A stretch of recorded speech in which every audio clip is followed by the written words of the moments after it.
ನಮಸ್ಕಾರ ಎಲ್ಲರಿಗೂ. ನೀವು ನೋಡ್ತಾ ಇದ್ದೀರಾ ಟ್ರೆಕ್ ಇನ್ ಕರುನಾಡು. ಇದೇನಪ್ಪ ಫುಲ್ ಕವರ್ ಮಾಡ್ಕೊಂಡು ಇಲ್ಲಿ ಹೋಗ್ತಾ ಇದೀನಿ ಅಂದ್ರ, ಬೆಳಗಿನ ಜಾವ 4 ಗಂಟೆ ನಾನ್ ಮನೆ ಬಿಟ್ಟಾಗ ಅದಕ್ಕೆ ಚಳಿಗೆ ಫುಲ್ ಕವರ್ ಮಾಡ್ಕೊಂಡು ಗೌರಿಬಿದ್ನೂರ್ ಕಡೆ ಹೊರಟೆ. ಇನ್ ತಿಂಡಿಗೆ ಏನಪ್ಪ ಮಾಡೋದು ಅಂತ ಯೋಚನೆ ಮಾಡ್ತಿರ್ಬೇಕಾರೆ ನಾನು ಯಲಹಂಕ ಹೋಗೋಷ್ಟರಲ್ಲಿ 5 ಗಂಟೆ ಆಗಿತ್ತು. ಚಿಕ್ಕಪೇಟೆ ದೊನ್ನೆ ಬಿರಿಯಾನಿನೂ ಓಪನ್ ಇತ್ತು. ಬಿರಿಯಾನಿ ಹೊಡ್ಕೊಂಡು ಅಲ್ಲಿಂದ ಮುಂದೆ ಹೊರಟೆ ಗೌರಿಬಿದ್ನೂರ್ ಕಡೆ ಇರೋ ಮಾಕ್ಳಿ ದುರ್ಗಾಗೆ.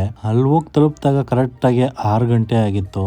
ಹೌದು, ಬೆಳಗಿನ ಜಾವ 4 ಗಂಟೆಗೆ ಮನೆ ಬಿಟ್ಟು outer ring road, Laggere, Guruguntepalya, Yelahanka ಹೋಗಿ ದೊಡ್ಡಬಳ್ಳಾಪುರ ಮಾರ್ಗವಾಗಿ ಗೌರಿಬಿದ್ನೂರ್ ಕಡೆ ಹೋದ್ರೆ ಮಾಕ್ಳಿ ದುರ್ಗ ರೈಲ್ವೆ ಸ್ಟೇಷನ್ ಹತ್ರ ಹೋಗ್ತೀವಿ. ಮಾಕ್ಳಿ ದುರ್ಗ ರೈಲ್ವೆ ಸ್ಟೇಷನ್ ಇಂದ ಸ್ವಲ್ಪ ಮುಂದೆ ಬಂದ್ರೆ ಮಾಕ್ಳಿ ದುರ್ಗ ರೆಸಾರ್ಟ್ ಹತ್ರ ನಾವು ಇವಾಗ ಬಂದಿರೋದು. ಇಲ್ಲಿಗೆ ಬರೋಷ್ಟರಲ್ಲಿ ಬೆಳಗಿನ ಜಾವ 6 ಗಂಟೆ ಆಗಿತ್ತು. 4 ಗಂಟೆಗೆ ಮನೆ ಬಿಟ್ಟಿರೋದು. ಕರೆಕ್ಟ್ ಆಗಿ 2 ಗಂಟೆಗಳ ಕಾಲ ಪ್ರಯಾಣ. ಮಧ್ಯದಲ್ಲಿ ತಿಂಡಿ ಕೂಡ ಮುಗೀತು. ಭರ್ಜರಿ ಬಿರಿಯಾನಿ ತಿನ್ಕೊಂಡು ಬಂದಿದ್ದೀನಿ. ಬನ್ನಿ ಇವಾಗ ಇದೇ ಜಾಗದಿಂದ ನಾವು ಟ್ರೆಕ್ಕಿಂಗ್ ಸ್ಟಾರ್ಟ್ ಮಾಡ್ಬೇಕಾಗಿರೋದು. ತಿನ್ಕೊ ಬಂದಿರೋ ಬಿರಿಯಾನಿ ಕೂಡ ಕರಗಿಸೋದು ಇದೇ ಬೆಟ್ಟದಲ್ಲಿ. ಇವಾಗ ನೋಡಿ, ಇದೇ ಪಾರ್ಕಿಂಗ್ ಜಾಗದಲ್ಲಿ ಇವಾಗ ಯಾವ್ದು ಗಾಡಿಗಳಿಲ್ಲ. ನಾವು ಬರೋಷ್ಟರಲ್ಲಿ ಎಷ್ಟು ಗಾಡಿ ನಿಂತಿರುತ್ತೆ.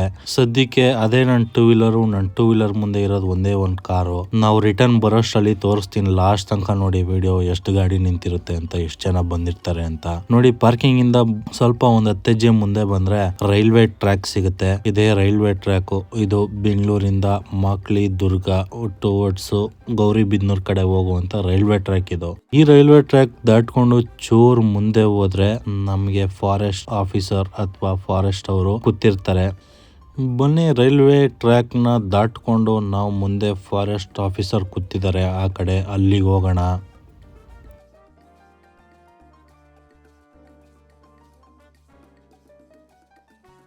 ನಾವು ಆನ್ಲೈನ್ ಮಾಡ್ಕೊಂಡು ಟಿಕೆಟ್ನೆಲ್ಲ ಇಲ್ಲಿ ಫಾರೆಸ್ಟ್ ಆಫೀಸರ್ ಕೂತಿದಾರಲ್ಲ, ಇಲ್ಲಿ ಎಂಟ್ರಿ ಮಾಡಿಸ್ಬಿಟ್ಟು ಅವ್ರಿಗೆ ಟಿಕೆಟ್ ತೋರಿಸ್ಬಿಟ್ಟು ಬಂದಿದ್ದೀವಿ ಅಂತ ಒಂದು ಅಟೆಂಡೆನ್ಸ್ ಹಾಕ್ಬಿಟ್ಟು ನಾವು ಇಲ್ಲಿಂದ ಟ್ರೆಕ್ಕಿಂಗ್ ಸ್ಟಾರ್ಟ್ ಮಾಡಬೇಕಾಗುತ್ತೆ. ಇಲ್ಲಿ ಮುತ್ತುರಾಯ ಸ್ವಾಮಿ ದೇವಸ್ಥಾನ ಕೂಡ ಇದೆ. ನಿಮ್ಗೆ ಗೊತ್ತಾಗಿಲ್ಲ ಅಂದ್ರೆ ಇದು ಮುತ್ತುರಾಯ ಸ್ವಾಮಿ ದೇವಸ್ಥಾನ ಅಂತ ಹಾಕಿದ್ರೆ ಇದೇ ಜಾಗದಲ್ಲಿ ಕೂತಿರ್ತಾರೆ. ಬನ್ನಿ, ಇಲ್ಲಿ ನಮ್ಮ ಟಿಕೆಟ್ ತೋರಿಸ್ಬಿಟ್ಟು ನಾವು ಮುಂದಕ್ಕೆ ಹೋಗ್ತಾ ಇದೀವಿ. ಆನ್ಲೈನ್ ಅಲ್ಲಿ ಟಿಕೆಟ್ ನ ಬುಕ್ ಮಾಡ್ಕೊ ಬರ್ಬೇಕಾಗುತ್ತೆ. ಸ್ಲಾಟ್ ಇರ್ತದೆ, 200 ಜನಕ್ಕೆ ಅಷ್ಟೇ ಬಿಡೋದು. ಸ್ಲಾಟ್ನ ಬುಕ್ ಮಾಡ್ಕೊಂಡು ಹೋಗ್ಬೇಕಾಗತ್ತೆ. ಆ ಫಾರೆಸ್ಟ್ ಆಫೀಸರ್ ಎಲ್ಲ ಇದ್ರಲ್ಲ, ಅಲ್ಲಿ ಎಂಟ್ರಿ ತೋರಿಸ್ಬೇಕು. ಅಂದರೆ ನಾವು ಸ್ಲಾಟ್ ಬುಕ್ ಮಾಡ್ಕೊಂಡಿರೋದು ಟಿಕೆಟ್ ತೋರಿಸ್ಬೇಕಾಗತ್ತೆ. ತೋರಿಸ್ಬಿಟ್ಟು ಮುಂದೆ ಬಂದರೆ ಎಲ್ಲ ಆರೋ ಮಾರ್ಕ್ ಹಾಕಿದ್ದಾರೆ, ನೋಡ್ಬೋದು ಹೆಂಗೆ ಹೋಗ್ಬೇಕು ಏನು ಅಂತ. ಇದು ರೋಡ್ ಉದ್ದಕ್ಕೂ ಹಾಕ್ಕೊಂಡಿರ್ತಾರೆ ಆರೋ ಮಾರ್ಕ್ನ. ಟ್ರೆಕ್ಕಿಂಗ್ ಹೋಗೋ ದಾರಿ ಉದ್ದಕ್ಕೂ ಇದ್ದೇ ಇರುತ್ತೆ. ಇದನ್ನು ನೋಡ್ಕೊಂಡು ಹೋಗಿ ಅಂತ ಹೇಳಿದ್ದಾರೆ. ಬನ್ನಿ ಹೋಗೋಣ. ಇಷ್ಟೊತ್ತು ಬೆಂಗಳೂರಿಂದ ಮಾಕ್ಳಿ ದುರ್ಗ ಹೇಗೆ ತಲುಪೋದು ಅನ್ನೋದು ನೋಡಿದ್ರಿ. ಮಾಕ್ಳಿ ದುರ್ಗ ಟ್ರೆಕ್ಕಿಂಗ್ ಮಾಡಬೇಕು ಅಂತ ಅನ್ಕೊಂಡಿರೋರು ಟಿಕೆಟ್ನ ಯಾವ ತರ ತಗೊಳ್ಳೋದು ಅಥವಾ ಸ್ಲಾಟ್ ಯಾವ ತರ ಬುಕ್ ಮಾಡೋದು, ಅವೈಲಬಲ್ ಇದೆಯಾ ಇಲ್ವಾ, ನೀವು ಹೋಗುವಂತ ಡೇಟ್ಗೆ ಹೇಗೆ ಚೆಕ್ ಮಾಡೋದು ಅಂತ ತಿಳ್ಕೋಬೇಕು ಅಂದ್ರೆ ಕರ್ನಾಟಕ ಇಕೋ ಟೂರಿಸಂ ಪೋರ್ಟಲ್ ನ ಓಪನ್ ಮಾಡ್ಕೊಂಡ್ರೆ ಅದರಲ್ಲಿ ಬೆಂಗಳೂರು ಅಂತ ಸೆಲೆಕ್ಟ್ ಮಾಡ್ಕೊಳ್ಳಿ. 10 ಟ್ರೆಕ್ಕಿಂಗ್ ಪ್ಲೇಸ್ಗಳು ಇರುತ್ತದೆ. ಅದರಲ್ಲಿ ಬೆಂಗಳೂರಿನ ಮಾಕ್ಳಿ ದುರ್ಗ ಟ್ರೆಕ್ಕಿಂಗ್ ಸ್ಪಾಟ್ ಮೊದಲನೇದಾಗಿ ಕಾಣಿಸ್ಕೊಳ್ಳುತ್ತೆ. ಅಲ್ಲಿ ಅವೈಲಬಲ್ ಅಂತ ಕಾಣಿಸುತ್ತೆ. ಅದ್ರ ಮೇಲೆ ಕ್ಲಿಕ್ ಮಾಡಿದ್ರೆ ನೀವು ಯಾವ ಡೇಟ್ಗೆ ಹೋಗ್ಬೇಕು ಅನ್ಕೊಂಡಿದೀರಾ ಆ ಡೇಟ್ ನ ಸೆಲೆಕ್ಟ್ ಮಾಡ್ಕೊಂಡ್ರೆ ಎಷ್ಟು ಸ್ಲಾಟ್ಗಳು ಅವೈಲಬಲ್ ಇದೆ ಅಂತ ನೋಡಿ ನೀವು ಬುಕ್ ಮಾಡ್ಕೋಬೇಕಾಗುತ್ತೆ. ಬುಕ್ ಮಾಡ್ಕೊಳ್ಳೋಕ್ಕೂ ಮುಂಚೆ ನೀವು ಸೈನ್ ಅಪ್ ಆಗಿ ಪಾಸ್ವರ್ಡ್ ಹಾಕೊಂಡು ಮತ್ತೆ ರೀಲಾಗಿನ್ ಆಗಿ ಸ್ಲಾಟ್ ನ ಬುಕ್ ಮಾಡ್ಕೋಬೇಕಾಗುತ್ತೆ. ನಿಮ್ಮ ಹೆಸರು? ರಾಮಂಜಿ. ಇಲ್ಲೇ ಲೋಕಲ್ ಅವರ ಅಥವಾ ಲೋಕಲ್ ಗುಂಜೂರಾ? ಇದೊಂದೇನಾ ಇಲ್ಲಿರೋದು ಟ್ರೆಕ್ಕಿಂಗ್ ಪ್ಲೇಸು? ಈ ಕಡೆ ಒಂದೇ ಇರೋದು. ಆ ಕಡೆ ಹೋದರೆ ಘಾಟಿ ಸುಬ್ರಹ್ಮಣ್ಯ, ವಿಶ್ವೇಶ್ವರ ಡ್ಯಾಮು ಆ ಕಡೆ. ಈ ಕಡೆ ಇದೆ ಘಾಟಿ ಸೈಡ್ ಪಕ್ಕದಾಗೆ ಇರೋದು. ಅಲ್ಲಿಂದ ಅಲ್ಲಿಗೆ ಅರ್ಧ ಕಿಲೋಮೀಟ್ರ್. ಬೇರೆ ಇದೆಲ್ಲ ಏನು ಪ್ರಾಣಿಗಳು ಏನಾರ ಬೇರೆ ಇದೆಯಾ ಇಲ್ಲಿ? ಐತೆ. ಕರಡಿನೂ ಚಿರತೆ ಐತೆ. ಕರಡಿ ಚಿರತೆ. ಟ್ರೆಕ್ಕಿಂಗ್ ಹೋಗೋರಿಗೆಲ್ಲ ಏನು ತೊಂದರೆ ಏನಿಲ್ಲ. ಇವತ್ತಿಗೂ ತೊಂದರೆ ಮಾಡಿಲ್ಲ, ಏನಿಲ್ಲ. ಅಥವಾ ಒಬ್ಬರು ಪಾಡ್ಗೆ ಓಡಾಡ್ಕೊಂಡಿರ್ತಾವೆ. ಅದೇ ಇದು ಅದೇನೋ ಅದೇನಂತಾರಲ್ಲ ಡ್ರೋನ್. ಡ್ರೋನ್ ಅವೆಲ್ಲ ಬಿಡಿಸಿದ್ರೆ ಈ ಕಡೆ ಇರಲ್ಲ, ಪದಗಳಾಗಿರ್ತಾವಲ್ಲ, ಅವೆಲ್ಲ ಡಿಸ್ಟರ್ಬ್ ಆಗೋದ್ರಿಂದ ಅದನ್ನು ಬಿಡಿಸ್ತಾ ಇಲ್ಲ. ಓಕೆ, ಡ್ರೋನ್ ಅಲವ್ ಇಲ್ಲ, ಡಿಸ್ಟರ್ಬ್ ಆಗುತ್ತೆ ಅಂತ. ಅದು ಸೌಂಡ್ಗೆ ಬೆದರ್ದಂಗೆ ಆಗ್ತಾವಲ್ಲ, ಅದಕ್ಕೋಸ್ಕರ ಅವನ್ನೆಲ್ಲ ಅಲೋ ಮಾಡಲ್ಲ. ಅಕಸ್ಮಾತ್ ಮೇಲೆ ಅಲೋ ಮಾಡಿದ್ರು ಹಿಡ್ದಾಕ್ತೀವಿ. ಹಿಡಿತೀರ. ಶನಿವಾರ ಭಾನುವಾರ ಅಷ್ಟೇ ಜನನ ಅಥವಾ ವೀಕ್ ಡೇಸಲ್ಲಿ ಇರ್ತಾರೆ ಇಲ್ಲಿ? ವೀಕ್ ಡೇಸ್ ಕಮ್ಮಿನೇ, ಶನಿವಾರ ಭಾನುವಾರ ಜನ. ಶನಿವಾರ ಭಾನುವಾರ ಜಾಸ್ತಿ ಜನ. ಹಾಲಿಡೇಸ್ ಯಾವತ್ತು ಇರುತ್ತೋ ಅವತ್ತು ಸೆಕೆಂಡ್ ಸ್ಟಡೆ ಹ್ಞೂ ಅದು ಜನ. ಮಿಕ್ಕಿ ಟೈಮಾಗ ಕಡಿಮೆನೇ. ಕಮ್ಮಿ. ಎಷ್ಟು ಜನ ಬಿಡ್ತೀರಾ ಡೈಲಿ? ಡೈಲಿ ಬುಕ್ಕಿಂಗು 150 ಬಿಡ್ತಾರೆ. ಹಾಂ. ಸ್ಲಾಟು 150 ಫುಲ್ ಆದರೆ ಹಾಂ. ತಿರ್ಗಿ ಅದ್ರ ಮೇಲೆ 50 ಬಿಡ್ತಾರೆ. ಓಕೆ. ಅದ್ರ ಫುಲ್ ಆದರೆ ಅಷ್ಟೇ. 200 ಜನ ಮ್ಯಾಕ್ಸಿಮಮ್. ಹಾಂ. ಅದ್ರ ಟ್ರೆಕ್ಕಿಂಗ್ ಹೋಗೋದು ಬರ್ಬೋದು. ಹಾಂ. ಪ್ಲಾಸ್ಟಿಕೆಲ್ಲ ಅವರೇ ಕ್ಯಾರಿ ಮಾಡ್ಕೊಂಬರ್ತಾರೆ. ಬೇಕಿ ಟೈಮಾಗ ಇವಾಗ ಕಾರ್ತಿಕ್ ಸೋಮವಾರ ಬಂತಲ್ಲ, ಅಪ್ಪ ಅಕ್ಕಪಕ್ಕ ಹಳ್ಳಿ ಜನ ಮನೆ ದೇವರು ಅಂತ ಬರ್ತಾರೆ. ದೇವಸ್ಥಾನ ಇದೆಯಾ ಮೇಲೆ? ಹಾಂ, ಮೇಲೆ ದೇವಸ್ಥಾನ ಐತೆ, ಶಿವನ ದೇವಸ್ಥಾನ. ಹಾಂ. ಅದನ್ನು ಮಕ್ಳಿ ಮಲ್ಲೇಶ್ವರ ಅಂತಾರೆ. ಮಕ್ಳಿ ಮಲ್ಲೇಶ್ವರ. ಹ್ಞೂ. ಎಸ್, ನಮ್ಮ ರಾಮಂಜಿ ಅವ್ರು ಹೇಳಿದ್ದು ಕೇಳಿಸ್ಕೊಂಡ್ರಲ್ಲ. ಶನಿವಾರ ಭಾನುವಾರ ಸೆಕೆಂಡ್ ಸ್ಯಾಟರ್ಡೆ ತುಂಬ ಜನ ಬರ್ತಾರೆ. ವೀಕ್ ಡೇಸಲ್ಲಿ ಅಷ್ಟಕ್ಕಷ್ಟೇ ಯಾರು ಜನ ಅಷ್ಟೊಂದು ಜಾಸ್ತಿ ಜನ ಬರಲ್ಲ ಅಂತ. ಆಮೇಲೆ ಡ್ರೋನ್ ಕೂಡ ಅಲಾವ್ ಇಲ್ಲ ಇಲ್ಲಿ. ಚಿರತೆ ಮತ್ತು ಕರಡಿಗಳಿರುತ್ತೆ, ಭಯ ಬೀಳುತ್ತೆ ಅಂತ ಡ್ರೋನ್ ಕೂಡ ಅಲಾವ್ ಇಲ್ಲ. ನಾನು ಭಾನುವಾರ ಬಂದಿರೋದ್ರಿಂದ ಜನನು ಜಾಸ್ತಿ ಬರ್ತಾಯಿದ್ರು ಹಿಂದ್ಗಡೆಯಿಂದ. ನನ್ನ ಪಾಡ್ ನಾನು ನಿಧಾನಕ್ಕೆ ಹೋಗ್ತಾ ಇದ್ದೆ. ನೋಡಿ, ಅದೇ ಜಾಗಕ್ಕೆ ನಾವು ಹೋಗ್ಬೇಕಾಗಿರೋದು. ಬನ್ನಿ ಹೋಗೋಣ. ಇಲ್ಲಿಂದ ನಮ್ಮದು ಒರಿಜಿನಲ್ ಟ್ರೆಕ್ಕಿಂಗ್ ಸ್ಟಾರ್ಟ್ ಆಗುತ್ತೆ. ಇಲ್ಲಿಂದ ಮೇಲಕ್ಕೆ ಹತ್ಬೇಕಾಗತ್ತೆ. ಬರೀ ಕೇವಲ 2 ಕಿಲೋಮೀಟರ್ ಇರೋದ್ರಿಂದ ನಮಗೇನು ಅಂಥ ಕಷ್ಟ ಅಂತ ಅನಿಸಲ್ಲ. ಯಾಕಂದರೆ ಆಲ್ಮೋಸ್ಟ್ ನಾವು ತುಂಬ ಟ್ರೆಕ್ಕಿಂಗ್ ಮಾಡ್ತಾ ಇರ್ತೀವಲ್ಲ, ಅದರಿಂದ ಹೊಸೊಬ್ರಿಗೆ ಇದು ಕಷ್ಟ ಆಗ್ಬೋದು, ತುಂಬಾ ಕಷ್ಟ ಇರುತ್ತೆ ಅನಿಸುತ್ತೆ. ಬಟ್ ಒಂದು 2-3ನೇ ಸಲ ಹೋಗ್ತಾ ಹೋಗ್ತಾ ಅದು ನಿಮ್ಗೆ ಈಸಿ ಆಗುತ್ತೆ. ಬನ್ನಿ, ಈ ಫಾರೆಸ್ಟಲ್ಲಿ ನಾವು ನಮ್ಮ ಎಕ್ಸ್ಪೀರಿಯನ್ಸ್ ನೋಡೋಣ ಯಾವ ಥರ ಇದೆ ಅಂತ. ಕೆಳಗಡೆಯಿಂದ ಮೇಲ್ಗಡೆ ಹೋಗೋ ತನಕನೂ ಈ ಥರ ಆರೋ ಮಾರ್ಕ್ಗಳು ನಮಗೆ ದಾರಿ ತೋರಿಸ್ತಾ ಮುಂದೆ ಕರ್ಕೊಂಡು ಹೋಗ್ತಾ ಇರುತ್ತೆ. ನಾವು ಆ ಬೆಟ್ಟದ ತುದಿಗೆ ಹೋಗ್ಬೇಕಾಗಿರೋದು. ಇವಾಗ ಈ ಥರ ಕಲ್ಲು ಬಂಡೆಗಳೇ ಸಿಗ್ತಾ ಇರ್ತದೆ 1 ಕಿಲೋಮೀಟ್ರ್ 1.5 ಕಿಲೋಮೀಟ್ರ್ ತನಕನೂ. ನೋಡಿ, ಟ್ರೆಕ್ಕಿಂಗ್ ಮಾಡ್ಬೇಕಾದ್ರೆ ಮೊದಲನೇದಾಗಿ ನಮ್ಮ ಕಾಲುಗಳು ತುಂಬ ಸ್ಟ್ರೆಂತ್ ಆಗಿರಬೇಕು, ಸ್ಟ್ಯಾಮಿನಾ ಇರಬೇಕು. ಯಾಕಂದರೆ ಹತ್ಬೇಕಾದ್ರೆ ಕಾಲುಗಳು ನಡ್ಗಕ್ಕೆ ಸ್ಟಾರ್ಟ್ ಆಗುತ್ತೆ ಕೆಲವೊಬ್ರಿಗೆ, ಹೊಸೊಬ್ರಿಗೆ. ಆದ್ದರಿಂದ ಸ್ವಲ್ಪ ವಾಕಿಂಗ್ ಮಾಡಿ ಅಭ್ಯಾಸ ಇರಬೇಕು. ಸ್ವಲ್ಪ ವಾಕಿಂಗ್ ಮಾಡ್ತಾ ಇರಿ ಟ್ರೆಕ್ಕಿಂಗ್ ಬರೋಕ್ಕೆ ಮುಂಚೆ. ಕೇವಲ ಒಂದು 20 ನಿಮಿಷ ಜರ್ನಿ ಮಾಡೋಷ್ಟರಲ್ಲಿ ಈ ಥರ ಒಂದು ವ್ಯೂ ಕಾಣಿಸುತ್ತೆ. ಆಲ್ಮೋಸ್ಟ್ ಅರ್ಧ ದಾರಿ ಬಂದಿದ್ದೀವಿ ಅನ್ಸುತ್ತೆ, ನನಗೆ ಗೊತ್ತಿಲ್ಲ. ಒಂದು ಅರ್ಧ ಕಿಲೋಮೀಟ್ರಲ್ಲೂ ಬಂದಿದ್ದೀವಿ. ನೋಡ್ಬೋದು ಪ್ಲೇಸ್ ಎಲ್ಲ ಸ್ಟ್ರೈಟಿಗೆ ಬಂದಿದ್ದೀವಿ ಅಂತ ಕಾಣಿಸ್ತೈತೆ.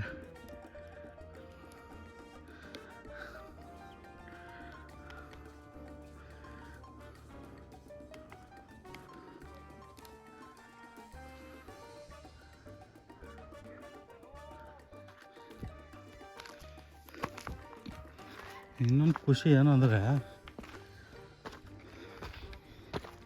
ನಾವು ಹೋಗೋ ದಾರಿ ಉದ್ದಕ್ಕೂ ಈ ಥರ ಯಾರೋ ಮಾರ್ಕ್ಗಳಾಕಿದ್ದಾರೆ ಯಾವ ಕಡೆ ಹೋಗಬೇಕು ಅಂತ.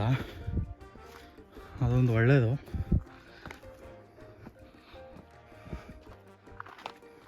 ಯಾಕಂದರೆ ಗೈಡ್ ಯಾರೂ ಇರೋಲ್ಲ ನಮ್ಮ ಜೊತೆ, ನಾವೇ ಹೋಗ್ಬೇಕಾಗಿರುತ್ತೆ. ಅದಕ್ಕೋಸ್ಕರ ಪ್ಲಾಸ್ಟಿಕ್ ಐಟಮ್ ಏನೇ ತಂದ್ರೂ ಚಾಕ್ಲೇಟ್ ಕವರ್ಗಳೆಲ್ಲ ಇರುತ್ತಲ್ಲ, ಈ ಥರ ಡಸ್ಟ್ಬಿನ್ಗಳು ಇಟ್ಟಿದ್ದಾರೆ. ಇಂಥ ಜಾಗದಲ್ಲಿ ಇಡ್ಬೋದು, ಹಾಕ್ಬೋದು.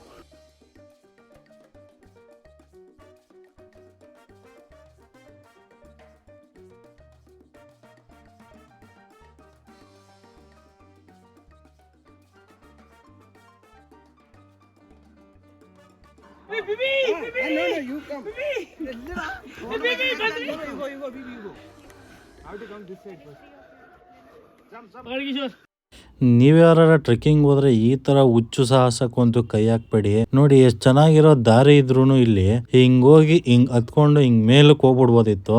ಈ ತರ ಸರ್ಕಸ್ ಬಿಟ್ಕೊಂಡು ಈ ತರ ಕಷ್ಟಪಟ್ಕೊಂಡು ಇನ್ನು ಜೀವದ ಮೇಲೆ ಒತ್ತೆ ಇಟ್ಟು ಈ ತರ ಸರ್ಕಸ್ ಮಾಡುವಂತದ್ದು ಬೇಕಾಗಿರ್ಲಿಲ್ಲ. ನೀವು ಹೋದ್ರೆ ಸ್ವಲ್ಪ ಹುಷಾರಾಗಿರಿ. ಮನೆಯಲ್ಲಿ ನಮಗೋಸ್ಕರ ಕಾಯ್ತಾ ಇರ್ತಾರೆ. ಯಾವ ತರ ಬಂದಿರ್ತೀವೋ ಆ ತರ ಆರಾಮಾಗಿ ಸೇಫ್ ಆಗಿ ಮನೆಗೆ ಹೋಗಿ ತಲುಪೋಣ.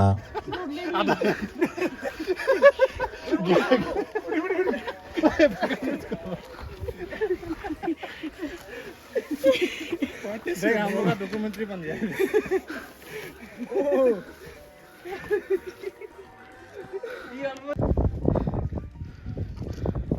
देखो देखो this way no I came this way, it's easy, come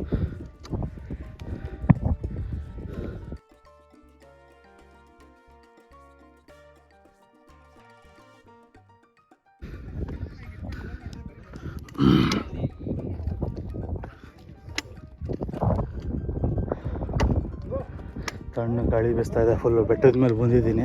ನಾನು ಕೆಳಗಡೆಯಿಂದ ನಿಮಗೆ ಆ ಜಾಗಕ್ಕೆ ಹೋಗ್ಬೇಕು ಅಂತ ತೋರಿಸಿದ್ನಲ್ಲ, ಈಗ ಆ ಬೆಟ್ಟದ ಮೇಲ್ಗಡೆನೆ ನಿಂತಿದ್ದೀನಿ. ಇಲ್ಲಂತೂ ಸಿಕ್ಕಾಪಟ್ಟೆ ಗಾಳಿ, ತುಂಬಾ ಹೈಟ್ ಅಲ್ಲಿ ಇರೋದ್ರಿಂದ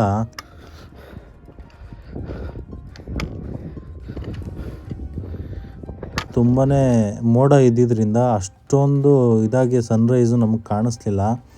ಇಲ್ಲಿ ನೀವು ನೋಡ್ತಾ ಇರೋದು ಕೆರೆ ಬಂದು ಗುಂಡುಂಗೆರೆ ಕೆರೆ ಅಂತ ಹೇಳ್ತಾರೆ. ನಾವು ಬಂದಿದ್ದು ಆ ಜಾಗದಿಂದನೇ. ಮಾಕ್ಳಿ ದುರ್ಗ ರೆಸಾರ್ಟ್ ಕಾಣಿಸ್ತಾ ಇದೆ, ಮಧ್ಯದಲ್ಲಿ ರೈಲ್ವೆ ಟ್ರ್ಯಾಕು, ಹತ್ರ ಆಚೆ ಫಾರೆಸ್ಟ್ ಆಫೀಸು. ಆ ಫಾರೆಸ್ಟ್ ಆಫೀಸ್ ಹತ್ರನೇ ನಾವು ಟ್ರೆಕ್ಕಿಂಗ್ ಟಿಕೆಟ್ ಎಲ್ಲ ತೋರಿಸ್ಕೊಂಡು ಬಂದಿದ್ದು.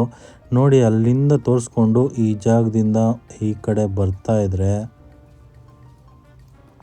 ನೋಡಿ, ಈ ಜಾಗದಿಂದ ಹಿಂಗೆ ಬಂದು ಕೆಳಗಡೆ ಇಲ್ಲಿಂದ ಬಂದು ಇಲ್ಲಿಂದ ನಾವು ಎಂಟ್ರಿ ಕೊಟ್ವಿ ಮೇಲ್ಗಡೆಗೆ. ನೋಡಿ, ಇದು ನಮ್ಮ ಕೆಳಗಡೆಯಿಂದ ನೋಡಿದ್ವಲ್ಲ ಬೆಟ್ಟ, ಆ ಬೆಟ್ಟದ ತುದಿನಲ್ಲೇ ಇರೋದು ನಾವಿವಾಗ. ಬನ್ನಿ ನಾವಿಲ್ಲಿಂದ ಮುಂದಕ್ಕೆ ಹೋಗೋಣ, ಏನಿದೆ ಅಂತ ನೋಡೋಣ. ನಾವಿವಾಗ ಅಲ್ಲಿ ಮೇಲ್ಗಡೆ ಒಂದು ಕೋಟೆ ಇದೆ, ಮಾಕ್ಳಿ ದುರ್ಗ ಕೋಟೆ, ಅಲ್ಲಿಗೆ ಹೋಗೋಣ. ನಾವಿವಾಗ ಬಂದಿದ್ದು ಈ ಜಾಗದಿಂದ ಮೇಲಕ್ಕೆ ಹತ್ತು ಬಂದ್ವಿ. ನಾವಿವಾಗ ಎಂಟ್ರಿ ಕೊಡ್ತಾಯಿದ್ದೀವಿ ಮಾಕ್ಳಿ ದುರ್ಗ ಫೋರ್ಟ್. ಮಾಕ್ಳಿ ದುರ್ಗದ ಕೋಟೆ ಇದು, ಬೆಟ್ಟದ ಮೇಲ್ಗಡೆ. ನೋಡಿ, ಇದೆಲ್ಲ ಕೋಟೆಯ ಗೋಡೆಗಳು. ಹತ್ರ ಹೋಗೋಣ ಬನ್ನಿ. ನೋಡಿ, ಇದೇ ಕೋಟೆನ ನಾನು ಅಲ್ಲಿಂದ ತೋರಿಸ್ತಾ ಇದ್ದಿದ್ದು. ಬನ್ನಿ, ಈ ಕೋಟೆಗೆ ಒಂದು ಇತಿಹಾಸ ಕೂಡ ಇದೆ, ಅದ್ರ ಬಗ್ಗೆ ತಿಳ್ಕೊಳ್ಳೋ ಪ್ರಯತ್ನ ಮಾಡೋಣ. ವಿಜಯನಗರ ಸಾಮ್ರಾಜ್ಯದ ಸಾಮಂತ ದೊರೆ ಬೆಂಗಳೂರು ಕಟ್ಟಿದ ಕೆಂಪೇಗೌಡರು ನಿರ್ಮಿಸಿದ ಕೋಟೆ ಅಂತ ಇತಿಹಾಸದಲ್ಲಿ ಉಲ್ಲೇಖ ಆಗಿದೆ. ಈ ಮಾಕ್ಳಿ ದುರ್ಗ ಕೋಟೆ ಹಲವಾರು ಕೈಗಳ ಬದಲಾವಣೆ ಆಗಿರುತ್ತೆ. ಪ್ರಾರಂಭದಲ್ಲಿ ವಿಜಯನಗರ ಸಾಮಂತ ರಾಜ, ಅವರ ಅವನತಿಯ ನಂತರ ಪಾಳೆಗಾರರ ಕೈಗೆ ಸಿಗುತ್ತೆ. ತದನಂತರ ಛತ್ರಪತಿ ಶಿವಾಜಿ ಅವರ ತಂದೆ ಶಹಾಜಿ ಭೋಸ್ಲೆ ಅವರು ದೊಡ್ಡಬಳ್ಳಾಪುರದ ಆಳ್ವಿಕೆ ನಡೆಸುತ್ತಿದ್ದಾಗ ಈ ಕೋಟೆಯನ್ನು ಅವರ ನಿಯಂತ್ರಣದಲ್ಲಿ ಇಟ್ಕೊಂಡಿರ್ತಾರೆ.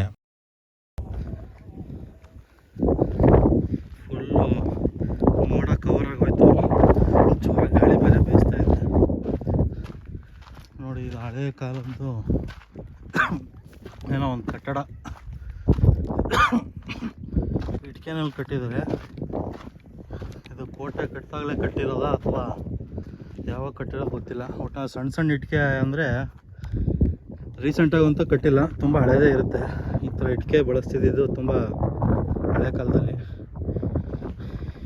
ಹಳೆ ಕಾಲ ಅಂದರೆ ಒಂದು 50-100 ವರ್ಷ ಆಗಿರ್ಬೋದೇನೋ ಗೊತ್ತಿಲ್ಲ. ನೋಡಿ ಎಷ್ಟು ಸಣ್ಣದಾಗಿದೆ ಇಟ್ಕೆಗಳು. ಹಂಗಾಗಿ ಯಾವುದೋ ಹಳೇದೆ ಅಂತ ಭಾವಿಸ್ತೀನಿ. ಮೋಡ ಸ್ವಲ್ಪ ಜಾಸ್ತಿ ಆಯಿತು, ವ್ಯೂ ಎಲ್ಲ ಸ್ವಲ್ಪ ಕವರ್ ಆಗ್ತಾ ಇದೆ, ಕ್ಲಿಯರ್ ಇಲ್ಲ ಅನ್ಸುತ್ತೆ. ನೋಡಿ, ಈ ಕಡೆ ಅಂತೂ ಇನ್ನೂ ಕವರ್ ಆಗೋಗಿದೆ ಜಾಸ್ತಿ. ಆವಾಗ ಎಷ್ಟು ಕ್ಲಿಯರ್ ಆಗಿತ್ತು ವ್ಯೂ. ಬನ್ನಿ, ನಾವು ಸ್ವಲ್ಪ ಹೊತ್ತು ಬಿಟ್ಟು ನೋಡೋಣ, ಹಿಂಗೆ ಮುಂದೆ ಹೋಗೋಣ, ಏನೈತೆ ನೋಡಿಕೊಂಡು. ಕೋಟೆ ಒಳಗಡೆ ನಡ್ಕೊಂಡು ಹೋಗ್ತಾಯಿದ್ದೀವಿ. ಕೋಟೆ ಗೋಡೆ ಕಾಂಪೌಂಡ್ ಒಳಗಡೆ ಅಂತ ಅನ್ಬೋದು. ನಾನು ಒಬ್ಬನೇ ಬಂದಿರೋದ್ರಿಂದ ಯಾರ ಹತ್ರ ಮಾತಾಡೋಕ್ಕೂ ಆಗಲ್ಲ, ಮಾತಾಡೋಕ್ಕೆ ಯಾರೂ ಸಿಗೋದು ಇಲ್ಲ. ಸುಮಾರು ಜನ ಇದ್ದಾರೆ, ಪರಿಚಯ ಇಲ್ಲ. ಎಲ್ಲ ಹಿಂದಿ ತೆಲುಗು ಮಾತಾಡೋರೆ ಬಂದವ್ರೆ, ಕನ್ನಡದವ್ರು ಸ್ವಲ್ಪ ಕಮ್ಮಿ. ಇದೆಲ್ಲ ಕೋಟೆ ಒಳಗಡೆ ಇರೋ ವ್ಯೂ ಅಂತ ಹೇಳ್ಬೋದು. ಎಲ್ಲ ಹುಲ್ಲು ಬೆಳ್ಕೊಬಿಟ್ಟಿದೆ.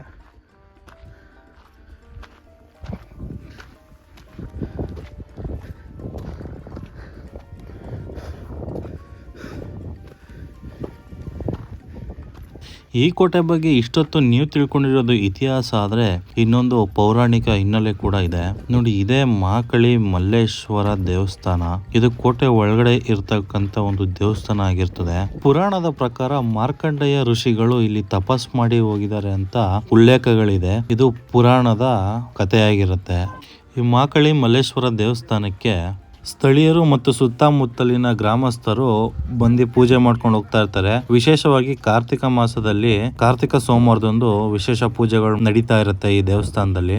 ಕಾರ್ತಿಕ ಸೋಮವಾರದಂದು ಎಲ್ಲಾ ದೇವಸ್ಥಾನಗಳು ಬೆಂಗಳೂರಲ್ಲಿ ಬ್ಯುಸಿ ಇದ್ರೆ ಬನ್ನಿ, ಬೇಕಿದ್ರೆ ಈ ಮಾಕ್ಲಿ ಮಲ್ಲೇಶ್ವರ ದೇವಸ್ಥಾನಕ್ಕೆ ಕಾರ್ತಿಕ ಸೋಮವಾರ ಒಂದ್ ಒಳ್ಳೆ ಪೂಜೆ ಮಾಡ್ಕೊಂಡು ಒಂದು ಟ್ರೆಕ್ಕಿಂಗ್ ಆಗುತ್ತೆ. ಬೆಳಗಿನ ಜಾವ ಬಂದು ವಿಸಿಟ್ ಮಾಡ್ಬೋದು.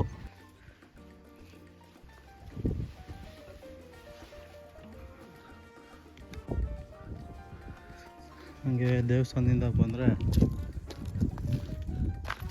ಕೋಟೆ ಹಿಂಗೆ ಹೋಗುತ್ತೆ.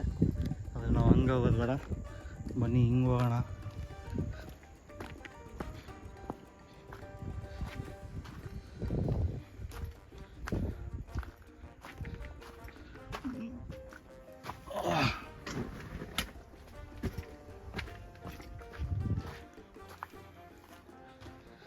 ನೋಡಿ, ಕೋಟೆಗೆ ಮೋಸ್ಟ್ಲಿ ಇದೆ ಅನಿಸುತ್ತೆ ಮೇನ್ ಎಂಟ್ರೆನ್ಸ್ ಇದ್ದಿದ್ದು ಆಗಿನ ಕಾಲದಲ್ಲಿ.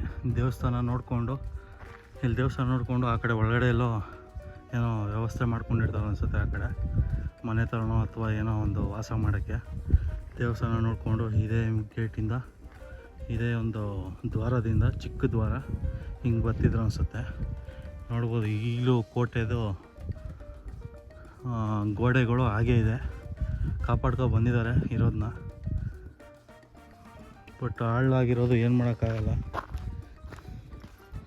ಬನ್ನಿ ಮುಂದೆ ಹೋಗಿ ನೋಡೋಣ.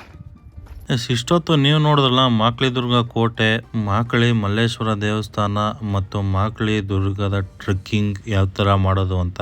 ಬನ್ನಿ, ಸಾಕು ಇಷ್ಟೊತ್ತು ನಾವು ಸುತ್ತಿದ್ದು. ಕೆಳಗಡೆ ಹೋಗೋಣ. ನಾವು ಮೇಲ್ಗಡೆ ಬಂದಾಗ ಒಂದು 15-20 ಜನ ಅಷ್ಟೇ ಇದ್ರು. ಆದ್ರೆ ನಾವು ಇವಾಗ ಕೆಳಗಡೆ ಇಳಿಯಕ್ಕೆ ಸ್ಟಾರ್ಟ್ ಮಾಡಿದೀವಿ. ಎಷ್ಟು ಜನ ನಮ್ಮ ಮುಂದೆ ಮೇಲ್ಗಡೆ ಹೋಗ್ತಾ ಇದಾರೆ. ಸ್ವಲ್ಪ ರಶ್ ಆಗ್ತಾ ಇತ್ತು. ನಾವು ಒಂದು ಪಾಯಿಂಟ್ ಅಲ್ಲಿ ಸ್ವಲ್ಪ ರೆಸ್ಟ್ ತಗೊಂಡು ಒಂದು 5 ನಿಮಿಷ ಕುತ್ಕೊಂಡು ಹೋಗೋಣ ಅಂತ ನಾವು ಕೆಳಗೆ ಇಳಿತಾ ಇದ್ವಿ. ಇಲ್ಲಿ ನೋಡಿ, ಇಷ್ಟು ಜನನು ಮೇಲ್ಗಡೆ ಹತ್ತುತ್ತಾ ಇದ್ದಾರೆ. ಇವಾಗ ಟ್ರೆಕ್ಕಿಂಗ್ ಸ್ಟಾರ್ಟ್ ಮಾಡಿದ್ದಾರೆ. ಸ್ವಲ್ಪ ಲೇಟ್ ಆಗಿ ಬಂದಿದ್ರೆ ನಾವು ಇವ್ರ ಜೊತೆನೆ ಬರ್ಬೇಕಾಗಿತ್ತು. ನೋಡಿ ಎಷ್ಟು ಜನ ಬರ್ತಾ ಇದಾರೆ ಅಂತ.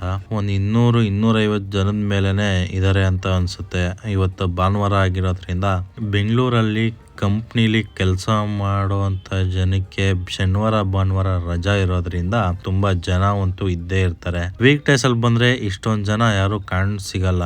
ನೀವೇನಾರ ಬಂದ್ರೆ ವೀಕ್ ಡೇಸ್ ಅಲ್ಲಿ ಬರೋಕ್ಕೆ ಟ್ರೈ ಮಾಡಿ. ಇದಿಷ್ಟು ನಾವು ಮಾಕ್ಲಿ ದುರ್ಗ ಟ್ರೆಕ್ಕಿಂಗ್ ನ ತೋರ್ಸೋ ಪ್ರಯತ್ನ ಮಾಡಿದೀನಿ. ಶನಿವಾರ ಭಾನುವಾರ 400 ರೂಪಾಯಿ ಇರ್ತದೆ ಟ್ರೆಕ್ಕಿಂಗ್ ಫೀಸು. ಬೇರೆ ದಿನ 250 ರೂಪಾಯಿ ಇರುತ್ತೆ. ಬೆಂಗಳೂರಿಗೆ 70 ಕಿಲೋಮೀಟರ್ ದೂರ ಇದೆ ಮಾಕ್ಲಿ ದುರ್ಗ. ಕರ್ನಾಟಕ ಇಕೋ ಟೂರಿಸಂ ಪೋರ್ಟಲ್ ಅಲ್ಲಿ ಬುಕ್ ಮಾಡ್ಕೊಂಡು ಬನ್ನಿ ಟಿಕೆಟ್ ನ. ಇವಾಗ ಹತ್ತತ್ರ ನಮಗೆ 6 ಗಂಟೆಗೆ ಹೋಗಿದ್ದಕ್ಕೆ ಸ್ಟಾರ್ಟ್ ಮಾಡಿದ್ದಕ್ಕೆ 9 ಗಂಟೆ ನೋಡಿ ಮುಗ್ದಿದೆ.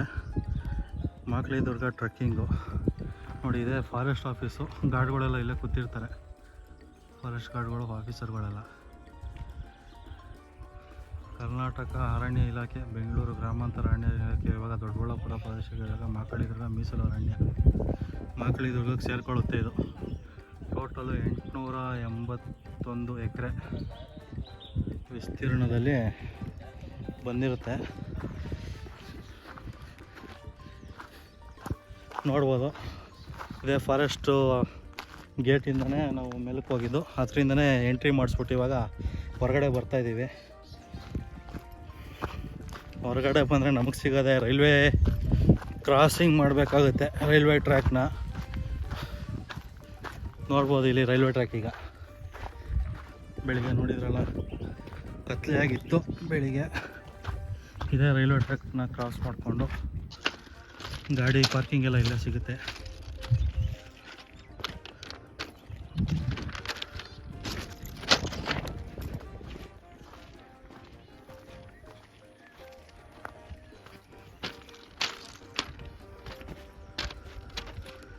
ನೋಡಿ, ಯಾರು ಇರಲಿಲ್ಲ ನಾವು ಬಂದಾಗ. ಎಷ್ಟು ಜನ ಬಂದವ್ರೆ. ಗಾಡಿ ಪಾರ್ಕಿಂಗು ನಿಲ್ಸಿದ್ದಾರೆ. ಎಳ್ನೀರಪ್ಪ ಬಂದವನೆ ನೋಡಿ. ಇಲ್ಲಿಂದನೇ ಎಂಟ್ರೆನ್ಸು ಮಾಕ್ಲಿ ದುರ್ಗ ಫಾರೆಸ್ಟ್ಗೆ. Yes, tata, bye bye Makli Durga, bye bye, see you. ಸಿಗೋಣ ಇನ್ನೊಂದ್ಸಲಿ. ರೈಲ್ವೆ ಟ್ರ್ಯಾಕ್ ಕ್ರಾಸ್ ಮಾಡಿ ನಾವು ನಮ್ಮ ಪ್ರಯಾಣ ನಮ್ಮ ಮನೆ ಕಡೆಗೆ ಹೋಗ್ತಾ ಇರೋದು.